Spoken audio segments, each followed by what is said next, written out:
Hello' guys, আপোনালোকৰ সকলোৱে ভালে চাগে ন? মই আজি মানে চেলুনত আহিলোঁ চুলি কাটিবলৈ।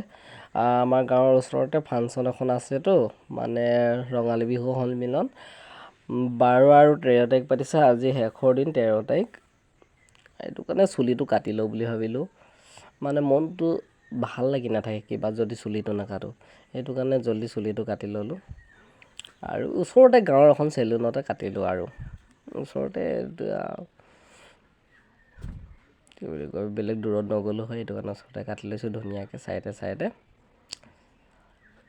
তাৰপিছত ছাৰৰ লগত এতিয়া যাওঁ, চুলি কাটি হৈ গ'ল আৰু গৈ থাকোঁ এতিয়া বুলি কৈছোঁ।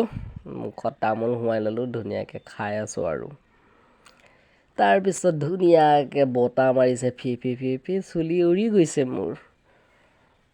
যাওঁগে বুলি কৈ পিনি আৰু লাহেকৈ আমাৰ 15 নম্বৰ দাইচা বুলি কয়, তাত পামগৈ এতিয়া আৰু এইফালে ধুনীয়াকৈ বাগান এইবিলাক চাওক।